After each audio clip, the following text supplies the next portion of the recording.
In the show American Horror Story, we see a murder house pop up in the first season, where it is the main subject of the plot and several times throughout the series. The storyline of the show is shocking, but it has real inspiration from a famous murder house in Los Angeles located in the Loz Feliz neighborhood. The Loz Feliz neighborhood is located near the Santa Monica Mountains and is a wealthy and high-end area to live. It also has many dark secrets. It is believed by archaeologists that this neighborhood was built on a Native American reservation. And unfortunately, I couldn't find any information about what happened to these tribes, but I would imagine that they did not leave on their own accord. And the Manson family homes of the LaBiancas and Sharon Tate's home is also located in this neighborhood. On 2475 Glendower Place, there sits a 5,000 square foot bare-bones mansion. This home has seen unspeakable horrors. In 1959, a popular surgeon named Harold Perelson and his wife Lillian and children Judy, Debbie, and Joel inhabited the home. Harold was a doctor who specialized in cardiology. He also was the inventor of the modern syringe, what we use today to stick inside of like the medicine bottle and pull up the medication, as opposed to back then where they had those really big round syringes and they would have to pour the medicine inside of it and let the medicine, be open to air and dust. So he made, potentially a lot of money off this design, off this invention. If you make a breakthrough in the medical field, you are well off for the rest of your life. Harold also wrote one of the most respected medical reports called the Electrocardiogram and Familial Periodic Paralysis. He was a popular speaker among medical conferences around the world, where he would often give keynote speeches to medical professionals. Lastly, he was the assistant head of cardiology at the School of Medicine at USC, and he was on the surgical team of cardiology at 3 different hospitals. So Harold was raking in the money. He had a really great income. He had a large home. His family moved into this beautiful Spanish-style mansion in the Loz Feliz neighborhood, and everything seemed to be going perfect. They had a beautiful family, beautiful children, but this didn't seem to be enough for Harold. On December 6, 1959, Harold came home from work, had a drink, and spent a few minutes talking to his children about their day. Harold then sat in his living room while Lillian was wrapping Christmas presents and cooking dinner. The family then had dinner together and watched some television. Lillian put Debbie and Joel to bed, and their daughter Judy stayed up a little bit later in her bedroom, reading and doing some homework before she finally went to bed. And Lillian and Harold ended up staying up for a couple more hours and watching some TV. And Harold ended up staying up a little bit later. He went up to his bedroom and did some light reading for a couple hours, maybe like 2 hours. And then Lillian went to bed and he eventually went to bed as well. At about 4:30 a.m., Harold woke up and left the bedroom to get a hammer. When he came back to the room, Lillian was still sleeping. He started brutally attacking her with a hammer. Lillian screamed so loud that Judy woke up and left her bedroom. She saw her father coming at her with a hammer and she started to scream. He beat her with the hammer badly and she was trying to play dead so he would stop. The only reason he stopped was because their daughter Debbie came into the room and was shocked to see what was going on. Harold told Debbie that she was having a dream and made his way to put his daughter back to bed. And Judy was in terrible condition, but she was able to muster up enough energy to run to the neighbor's house. And they were already awake because they heard the screaming and they were ready to help her at any given moment. So she made it over there. They called the police. And during this time, Debbie was helping Joel get ready. They were packing like a small bag because they really didn't know what was going on. And they were making a plan to flee the home.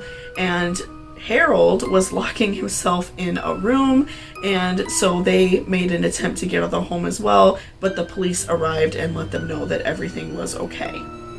Harold locked himself in the bathroom and took a lethal combination of pills.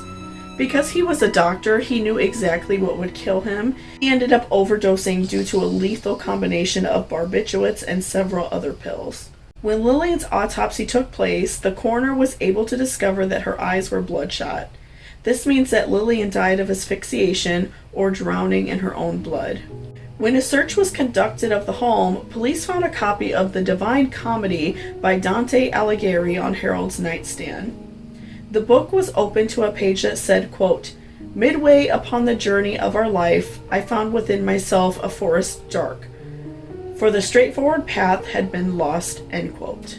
Judy was taken to the hospital. She made it, although she had a skull fracture and was heavily bruised. Police searched Judy's car and found a letter to her aunt that stated, quote, "We are on the merry-go-round again. Same problems, same worries, only tenfold. My parents are in a bind financially," end quote. She even spoke about trying to find a job to be able to help her parents out of this financial situation. Everybody that knew the family and their local community was shocked to hear about what happened because they seemed like such a happy family from the outside, and they could not believe what Harold had done to his wife. But because police discovered Judy's letter, they were able to dig deeper and find that Harold was having some major financial trouble despite his status in the medical community. During the time where he was working on his invention of the modern syringe in 1949, he had a model device that he was working on before the final product was released. He partnered with a businessman named Edward Sozak, and Edward told Harold that he was going to make Harold rich by making his invention big in the medical world by selling it to big medical supply companies and showing the syringe and how it works at hospitals and medical conferences. So Edward was essentially going to help Harold by making his product public. Harold wasn't really familiar with how to do those things. He was just working on this as a side project. This is something he really wanted to do, but he wasn't really able to, mass produce this or make it better or make it marketable. He just had a very basic product, and Edward was going to help him make it bigger so he could make a lot of money off of it. They agreed to split the profits, and Harold and Lillian had already invested $25,000 of their own money into this project. Edward spent 11 more years working on the syringe, and Harold never saw a dime from his invention. Harold filed a lawsuit against Edward stating that his invention idea was stolen and wanted $100,000 in reparations. The court only awarded Harold about $24,000.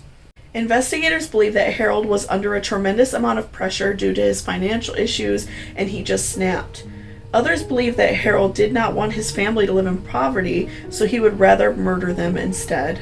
After the media frenzy calmed down and the children were safe and living with someone else, the mansion went up for auction, and the largest chunk of money went to fix Harold's debt problems. Harold and Lillian had a pretty big amount of debt accumulated, and the rest of the money went to the children. The house sold in 1960 to a couple named Emily and Julian Enriquez, who never moved in or changed anything about the home. They used it as a storage unit to store some extra items of theirs, all alongside the furniture that was left behind by Harold and his family. When the couple passed in 1994, their son Rudy took over and only visited when he was feeding his cats that lived on the property. It's very unsettling seeing pictures people took of the home during this time. Parts of the home are falling apart, and some neighbors even said if you looked in the windows, you could see the Pearlsons' Christmas tree and presents still wrapped on the floor, frozen in time.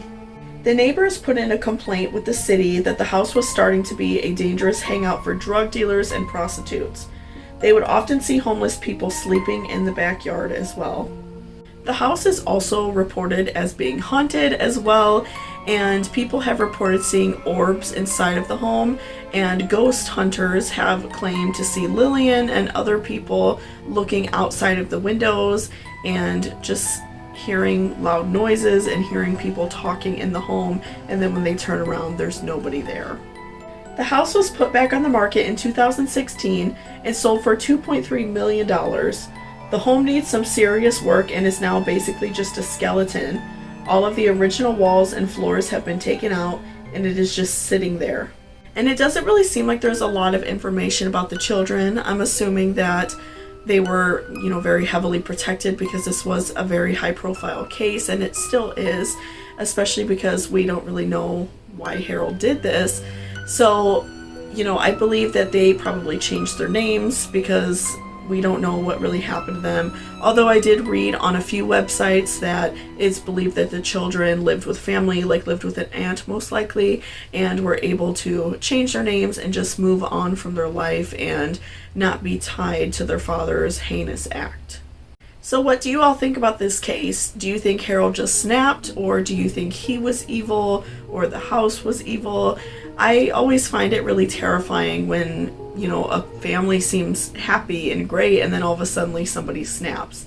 Even if you're having financial problems, that, you know, is really scary to think that, you know, your partner or somebody that you really love and trust with your life could kill you. So I just always find these types of cases very interesting, something that just seems so out of the blue. So let me know down in the comments if you all like these type of like old Hollywood cases. There are so many interesting cases, especially from like the 60s to the 80s in Los Angeles and Hollywood. That was like a very sinister time, I feel like, to live in the city. It was scary, a lot of serial killers, a lot of murders happening. So let me know if you guys like these type of videos, and I will definitely do some more vintage true crime because I think that it is incredibly interesting and really scary often. So let me know what you guys think, and I hope you all have a great day and stay safe out there. Bye-bye.